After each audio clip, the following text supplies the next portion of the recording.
Well, Anna, thanks so much for taking some time to hang with me today. I appreciate it. Thank you so much for inviting me.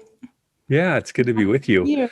So you have such a unique story, and I love to get to know people and kind of, especially if their stories, obviously you have a very, it's a very unique story. I don't know how else to say it. Tell me about where you were born and kind of the journey that you've taken. Sure. Yeah. So I was born in Poland. So I'm Polish, but I don't know if bad is the word. I've been traveling the world pretty much like full time since 2015. So I lived in many different places. Before that too, for 10 years I worked in the corporate world.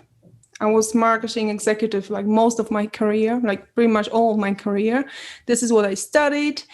So I went down the conventional path, and then 2015, something like literally like broken me. And at that time I was employed at IKEA.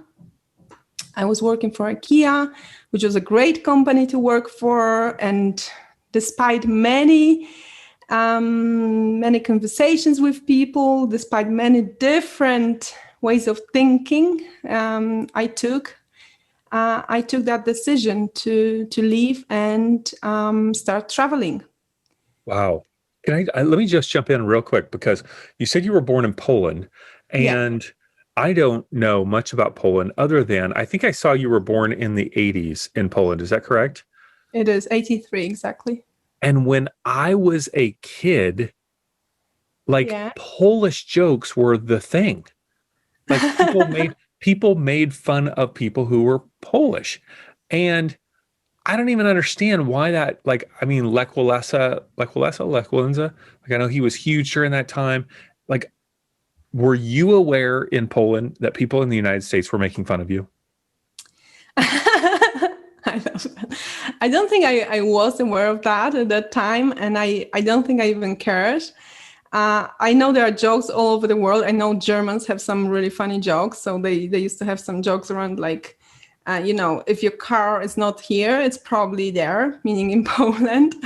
Oh, because like somebody stole uh, it and then exported it? yeah, Yeah, exactly. okay. So, you have to kind of, and this is not defending anyone, but this is the history we experienced, right?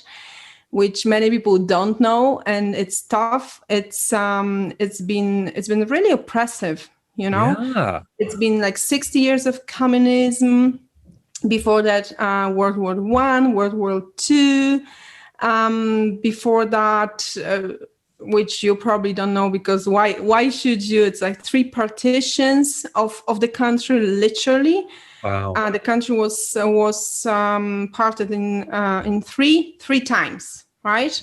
So like centuries of oppression, of war, of really not having much, Right. not being able to express yourself, because there was always someone, an oppressor, right? And I'm not even saying it from that victim kind of mentality or resentment, not at all.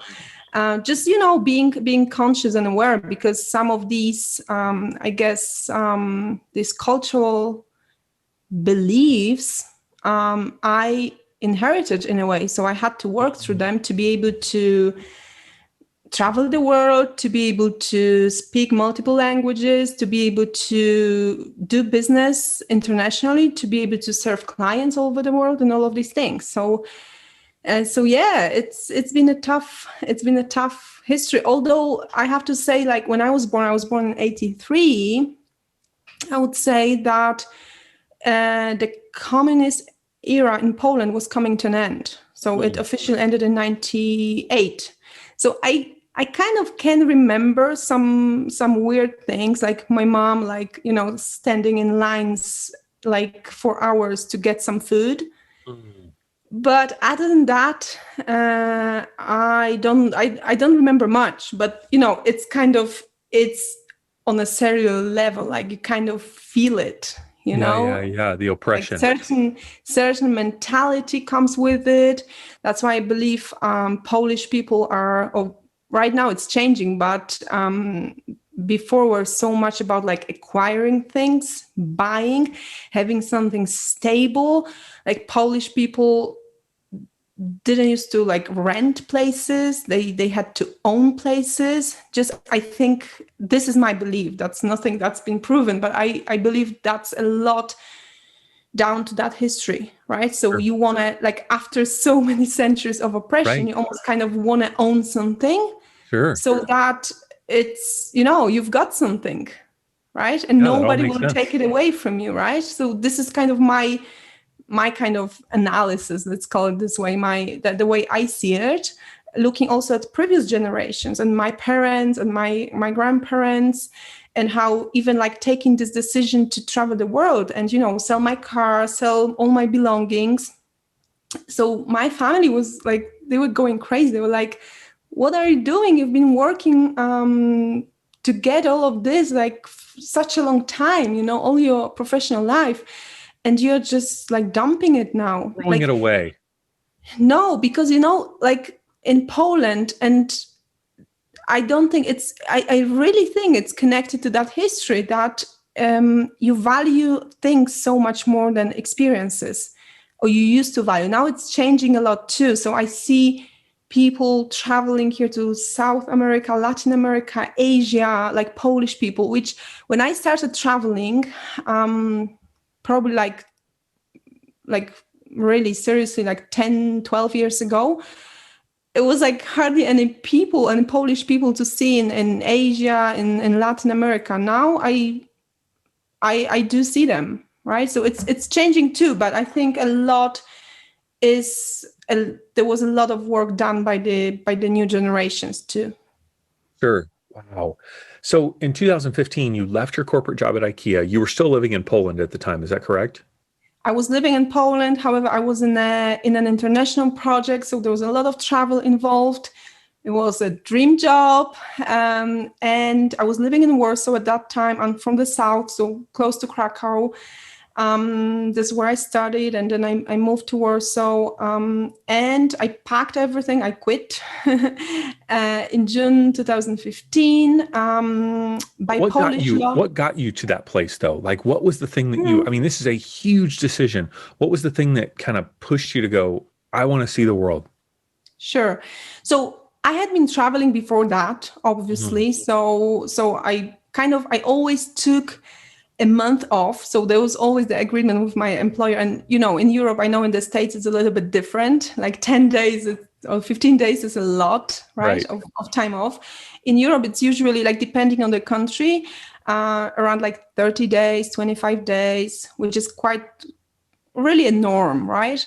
So I didn't have family like of my own. I didn't have kids, so those periods were not important, like summer breaks, winter breaks.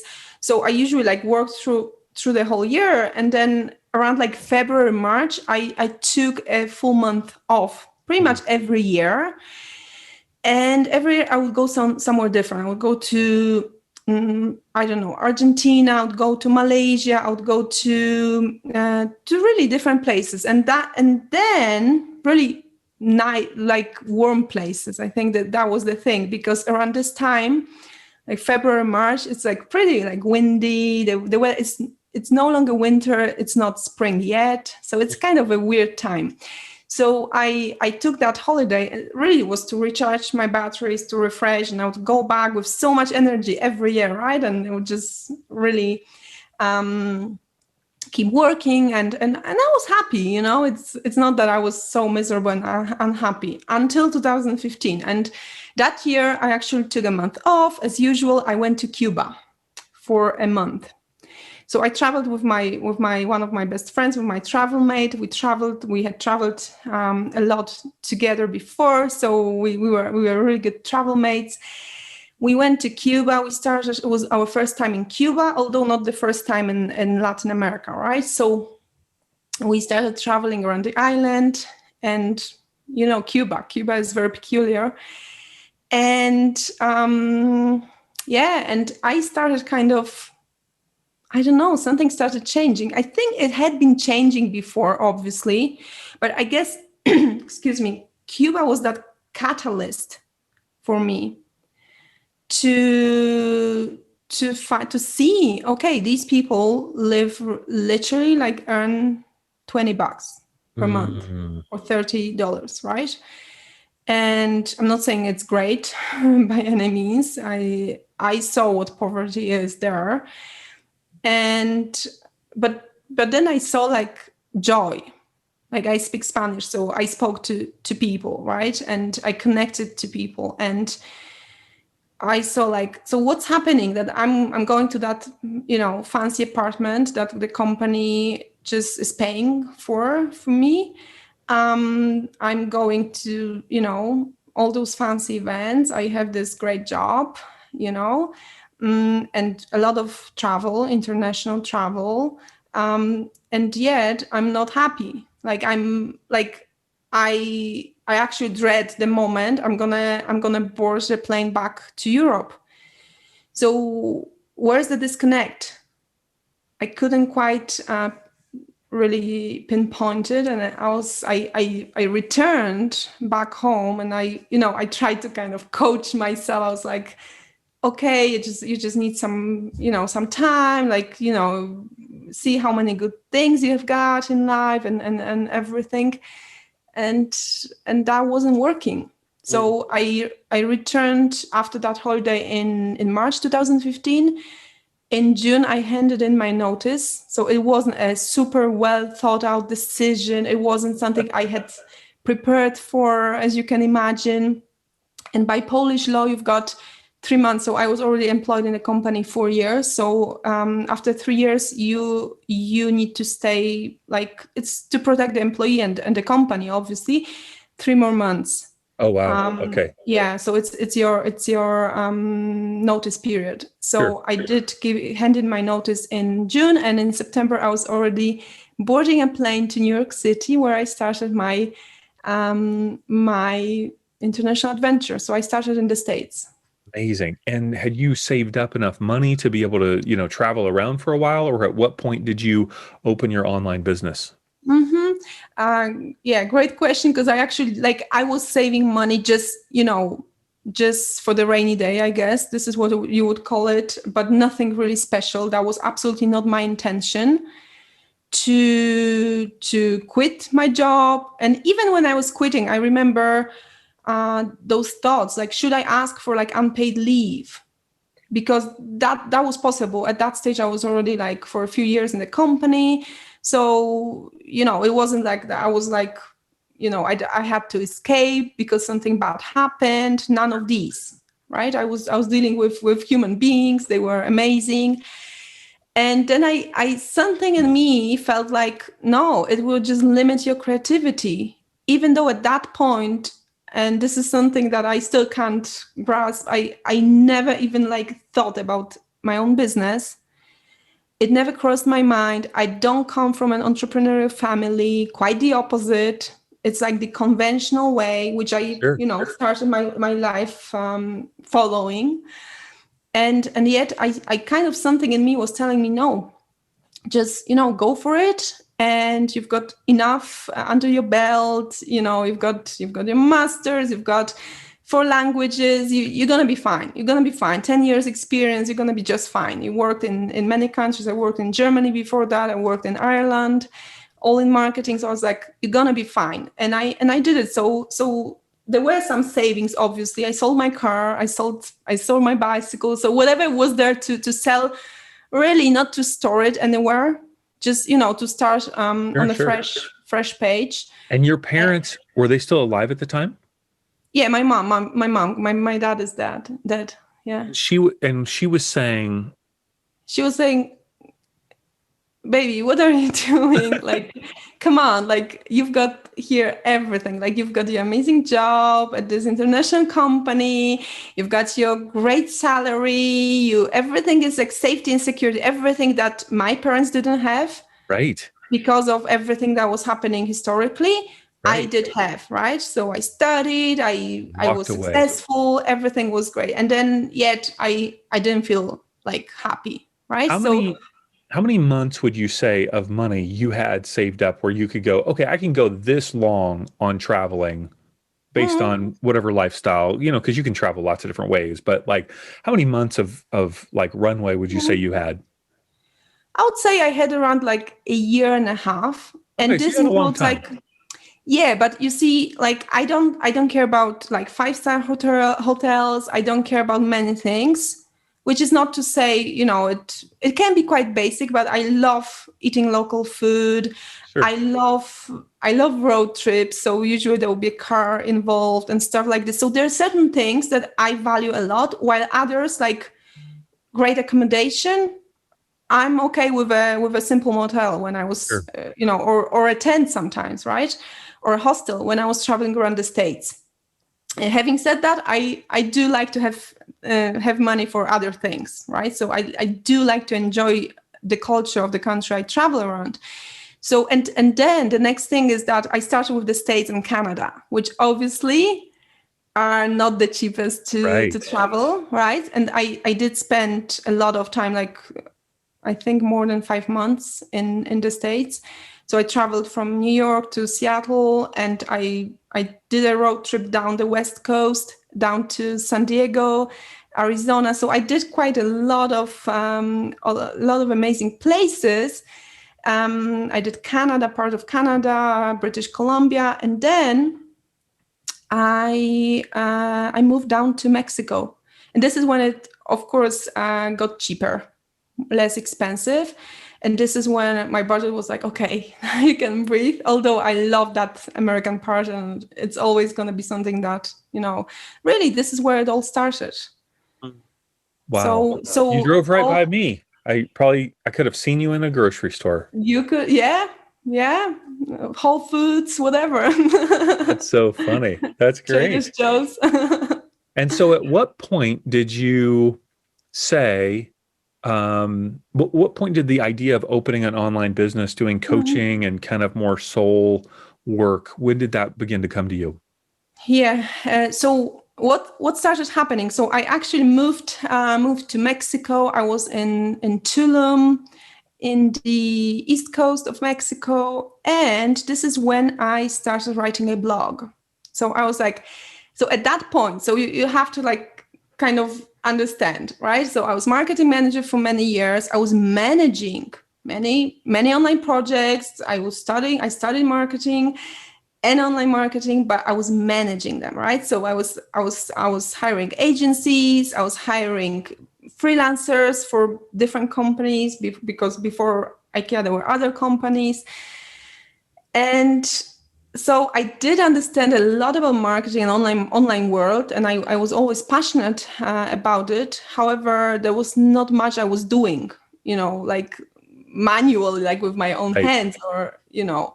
So this is when I created my first blog, and I created it from scratch. I'll never forget it. I was like traveling around Mexico, then Nicaragua. Like, it was hot, it was crazy. The internet was dodgy, and it was breaking up all the time. And I was creating that blog. I was like, what the hell am I even doing? And after like traveling Mexico, Nicaragua, Costa Rica, Panama, I felt called to go to Colombia. In Colombia, I launched that blog officially. So I was basically writing about traveling, but really about my inner journey, about my personal story. And I started like weaving in the elements of what I've learned. So I quickly realized that's not even a travel blog. I didn't know how to call it, because like Sure. many people were inspired by the story.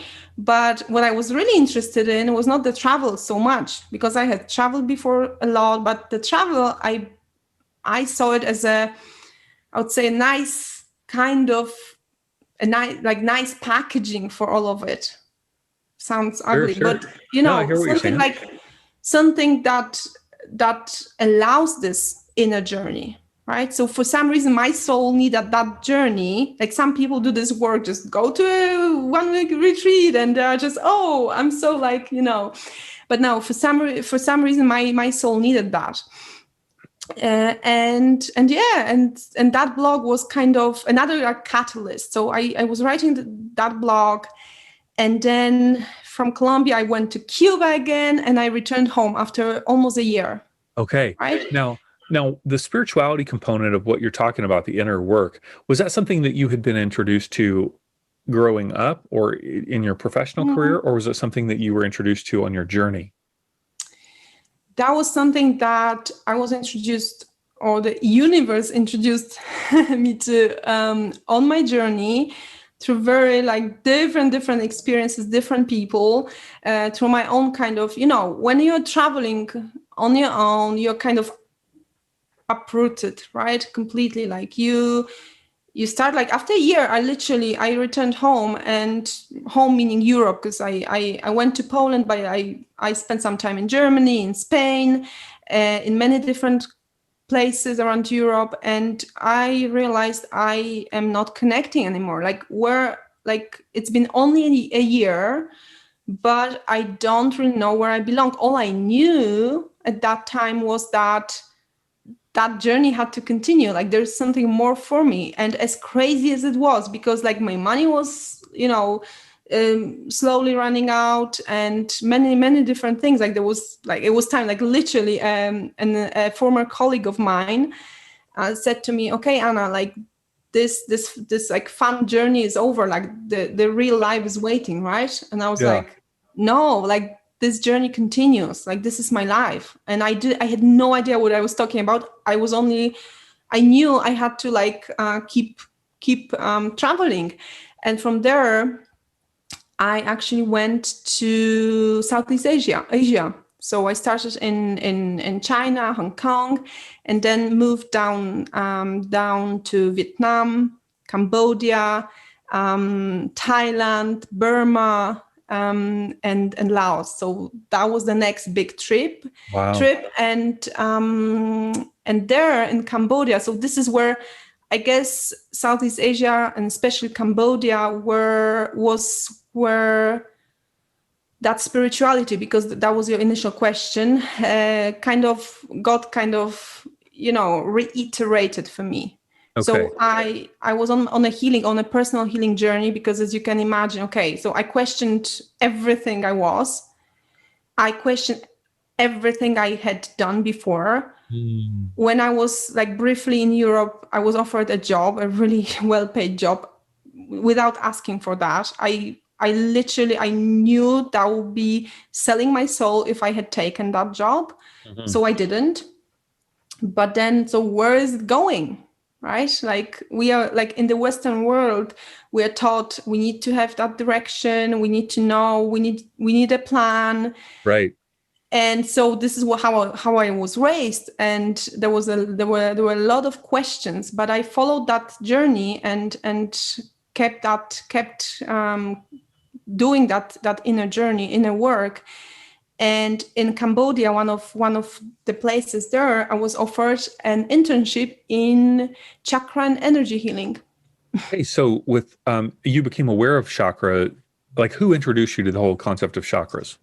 So those people, so of course I In had known Cambodia. about them before. So I was searching. I was Yeah. already on that search. So I Yeah. did various meditation retreats. I did different things as I was traveling. I Okay. was interested here in South America. I was interested in various shamanic arts and modalities. So I was interested in those things, but they were really mostly for me, right? Right. So Right. I realized, like, I didn't know much at that point, but I knew that there was something in me that needs healing, because of course I was raised Catholic. Poland is one of the most Catholic countries in the world, probably. So I didn't connect. I wasn't connected to that either for many years. Okay. I thought there was something like my parents kind of installed in me, but I wasn't really connecting with that.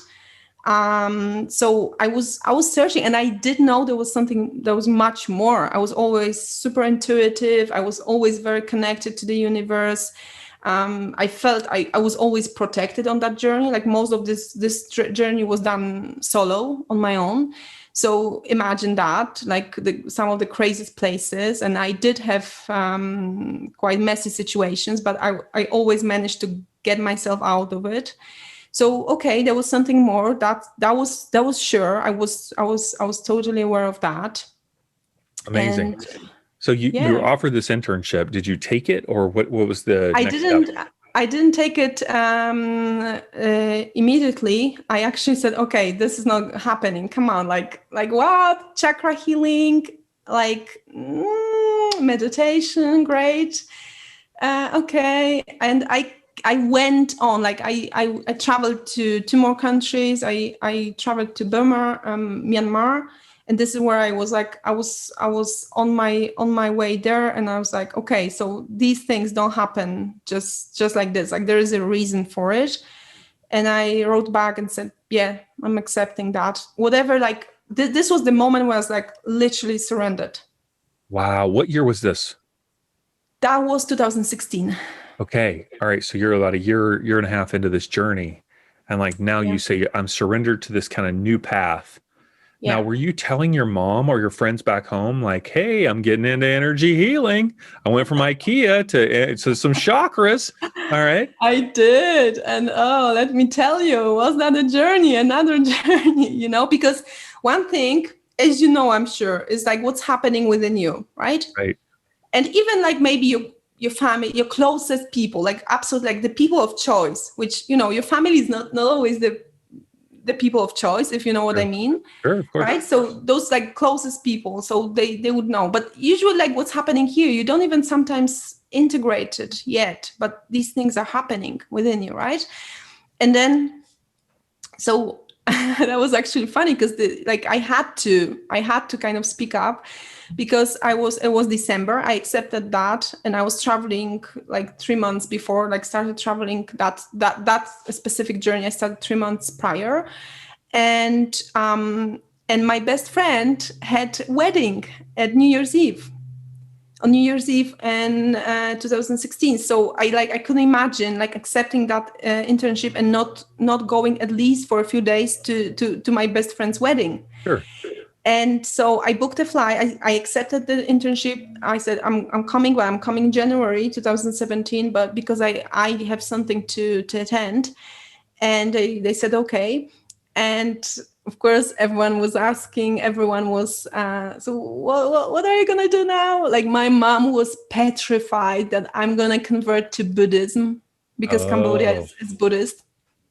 I was on my blog. I was writing a lot about I was exploring different religions. I sure. wasn't so interested in religions as much as like philosophies, if you know what I mean. So I was exploring Buddhism. I was exploring the yogic philosophy. I was exploring many different things, and I was writing about it. And my mom obviously was reading that, and she was like, I'm so like you're gonna convert to Buddhism and I'm not gonna see you ever again. It's like, Mom, chill out, please. Like I'm not looking for a religion here. I want to learn something. I want to see where it gets me. So of course there was that encounter of okay, my coming out in a way. Although I wasn't even aware at that stage, like where it's gonna lead me to. Sure. So I did that introduction and then returned to Asia. I did that internship for almost 5 months. Yeah. And after that, 4 months and a little bit. And after that I went to Thailand and I actually ran my first transformational retreat based on the chakra system. Wow. And those were people that were Thais, native. No. They Those were were, women from. There were seven women from Europe. gotcha. And did you invite them there or somebody else had organized that or No. It you? was totally my retreat. So I had run Oh, retreats in the healing center before, but okay. of course under their brand. And as I was learning, I was also helping them with marketing. So there were mutual Sure, kind sure. of benefits. They were doing amazing work there. They were teaching me about the chakra system, about energy healing, all meditation. This is where I first did my meditation training, meditation teacher training. And then in May, I did that first retreat because I just felt like this is what I need to do. So that was another kind of calling. So this was the first kind of, this is where I consider was really the start without knowing or without like officially launching my business. This was the start of that business. So you just reached out to friends in Europe and said, "Hey, I'm going to put on this retreat in Thailand. Would you like to come and be a part of it?" Because you didn't have a Literally. You didn't have a Yeah. website or anything. You're just inviting people. I did have that blog, but as you Okay. know, like there was so many things happening that I didn't even rebrand from travel to something different. Right, So right, many people were still seeing me as that, crazy traveler, and then, like, there was a lot about also the adventure and exploration. So I kind of, connected all of it. right, So a right, little bit of travel culture, like Thailand is such a wonderful, place, right. so like delicious on many levels. So I kind of, created something that was deeply healing and transformational, but in a nice surrounding Now, that would when be. when that retreat ended, what did they say to you? Were they like, "Oh, this was nice. I don't know. You probably shouldn't do another one of these," or were they like, No, "Oh my gosh, Anna, you've got to do this"? Like, what was their reaction? no, the feedback was absolutely positive. Everyone was excited. Of course, for many of them, they never left Europe before. Like, probably like one or two people had been to Asia before. Other Wow. than that, like, it was a completely new experience. So that was amazing. I felt that I guess pride to be introducing someone to a different country. I organized everything on my own. So I didn't use, many like yoga teachers, retreat leaders, they use travel agencies and all of it. So I did all of it on my own completely. So imagine, like, at that stage, I wasn't even aware of how much work involved. So I was like, it was great. I was like putting together the program. I was Booking I was flights. planning everything, booking flights, booking places, booking hotels, everything. It was crazy, but it was very energy consuming. And after that, I knew I had to continue that work, but I also knew for myself I had to, like, take some time off, and this is where I went to do my first vipassana. Vipassana, I wouldn't even call it a retreat. It was like in an authentic Buddhist monastery in Thailand, in the north of Thailand. And this is where I took a few days off to, in silent meditation, without talking, without, like, completely the Buddhist way, Right. with just 2 meals, and reconnected with myself. Because, as you work with people, this work can be as rewarding as it is. It may be sometimes quite taxing, right? Yeah. What an amazing story. So fast forward us up to today. What are all the ways that I know right now you're in Colombia. You've lived there for about a year or so. What are all the ways that you're currently supporting people? Oh my gosh, where do I begin? No, so I would say, I have many arts and modalities, which I've learned over the years. It's been 6 years on the road almost, right? So I've got my chakra system. I'm certified yoga teacher, because at some point I returned to India to do my yoga teacher certification. I use meditation in my work. I also use, so these are the Eastern kind of modalities, right? But also I'm very, like, Western rooted too. So I'm a certified life coach. I'm a NLP master practitioner, hypnosis practitioner. And of course, I have all that background in marketing and business, right? That's right, right. So where the disconnect started, like, happening was, okay, on one hand, I'm all about Eastern philosophies because they have helped me so much, as a yoga practitioner first, and then as a chakra practitioner and all of this.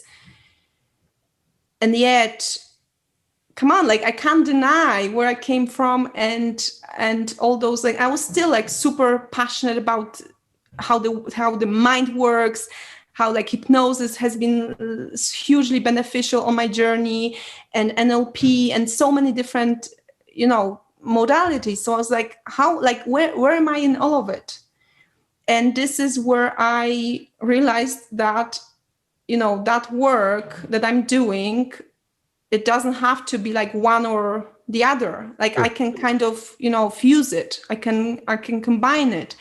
And this is when I actually moved into business coaching full time. So I was life coach for years. In that life coaching practice, I use many Eastern philosophies and Eastern philosophy based modalities. right? I created my own chakra course and many, many other things, right? My masterminds, my retreats. I did retreats when it was still possible. But at the end of the day, I realized, okay, so like what would be a great way to combine it all? And as crazy, as insane as it seemed, like how to combine like spirituality and business. Sure, But sure. this is exactly what I'm doing. Like I can't imagine my business without that higher purpose, Yeah, right? If you told me, hey, Anna, there is a deal of like $1 million, but like it's like you have to produce and sell this, and this would be something that I don't believe in at all. right. I'll be like, no, thanks. Like I appreciate it, but where's the purpose behind it? Like, what's the Sure. meaning? Where's the fulfillment?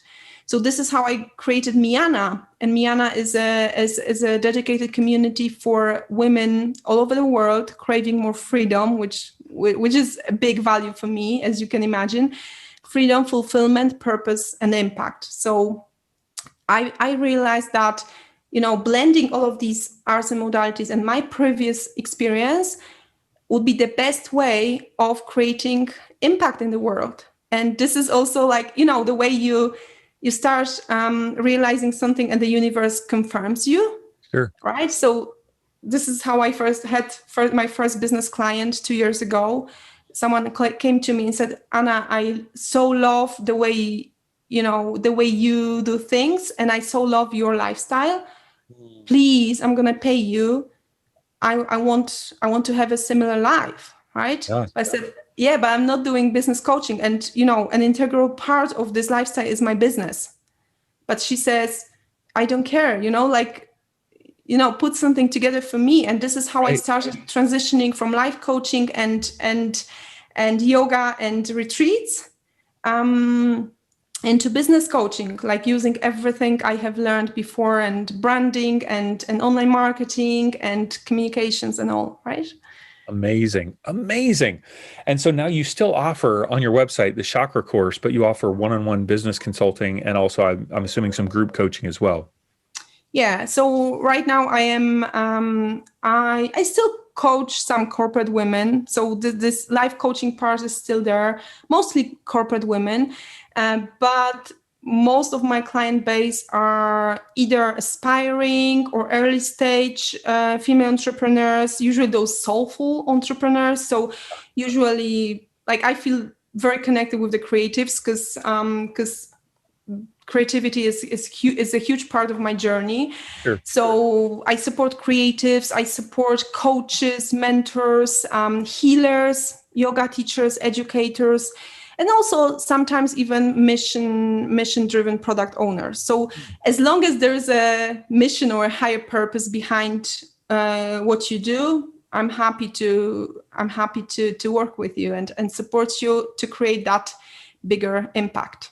And what's amazing, blows me away, meanwhile, I'm a 10-year-old, probably because I was born in 73. So I'm 10 years old making Polak jokes somehow that I don't even know anything about Poland. And that somehow Polish people are stupid. Like that's the whole premise of all Okay, the jokes, right? I Right. understand. No, Yeah. I know, but it's just ridiculous. It's just stupid because I don't even know anything about Poland. And meanwhile, you speak 4 languages, I right? do. That is just incredible. I know you have a knack for languages, but you've obviously put a lot of time into that: English, German, Spanish, and Polish. And meanwhile, I can barely speak English. Good Lord, you're crushing it. You're absolutely crushing it. I need to go back to my 10-year-old me and be like, let's hold off on those knock knock jokes. You don't even know anything about Poland. Amazing, absolutely. Now, what is? Do you say Miannah or Miannah? Miannah? Miannah.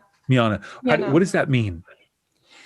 Oh, there is a story behind that, but I don't think it's even relevant right now. I was looking for literally, like, when I was transitioning or rebranding from that blog, which by the way was in Polish. And at some point, I remember I was in Hawaii. I was traveling around Hawaii in 2017. 17 was it? Or 18? No, 17. And I had someone, I was planning my next retreat in Greece.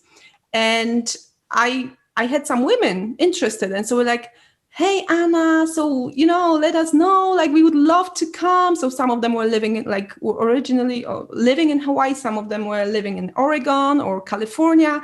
So they were like, Anna, let us know, like, send us a page, a link, something, like, we would love to work with you. And I'm like, dude, like, what am I going to send you? Like, I don't have anything. Like, I do have that amazing blog that I put so much heart into. But of course I can create a quick sales page, but like, what do I stand for right now? And where am I? And at that point, I was more than sure that I want to support women. I was so cold, traveling the world, realizing like how much inequality there is generally, but also gender inequality, right? It really broke my heart. And one of the biggest like experiences for me was in Sri Lanka 2 years ago, when I was on a train traveling from the capital, from Colombo to Galle, which is the second city. And I was in a like third class compartment there, literally with all those women, because they like women and men are separate on those trains just for security reasons for women. And there was like literally like jam-packed trains, and I'm the only like white person there, of course. And all those women so kind and so generous, and like, literally like giving you a seat, like being so kind. And I'm like, what, like, this is like my mission. Like, I somehow need to find a way, of course, to support all kinds of women. And I do support women mostly in the Western world, but I need to find a way to somehow empower these women too. So this is where it was like literally like was channeled to me that was my path. And if I ever doubted, that was it. And a few months before, a year before, actually Miannah was born. So for me, when I was creating that brand, what was really important, that it was a female brand, and that it really, at that point, I think I didn't even want to like come up with an English name that would say something. And I'm so happy I didn't, because that journey of mine, transitioning from a corporate person, from a marketing person, to a yoga teacher, to a healer, wellness practitioner, through to life coach and mastermind leader, and all of these things, and now to business coaching, which I believe is I don't even want to say is my final calling. I think that's the journey, and I think I'm sure you can relate to that too, right? Yeah. Wow. So, Thank you so much for sharing that. The website is absolutely gorgeous. So encourage people to check it out. Miannah.com, Miannah.com, Miannah.com. We'll, of course, have that in the show notes. People can swipe up on their phone and click on that. And you offer chakra course, coaching, biz mentorship, and all kinds of amazing things. You also have a podcast. What's the podcast about, and who would benefit from it? Yeah, so the podcast is called The Miannah Show.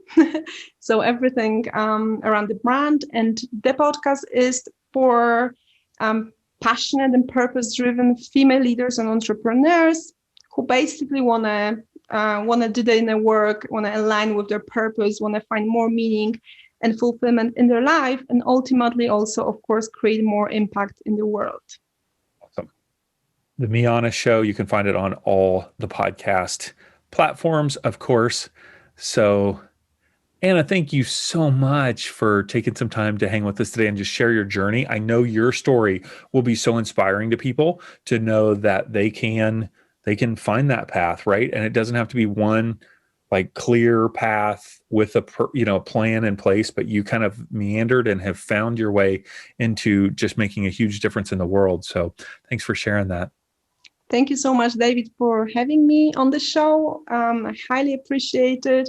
And I'm looking forward to having this journey, with you, with amazing people like you. And I'm just excited, what the journey, what the path unfolds for all of us, right? We are living in very interesting times. That is very true. Thank you, David. Awesome.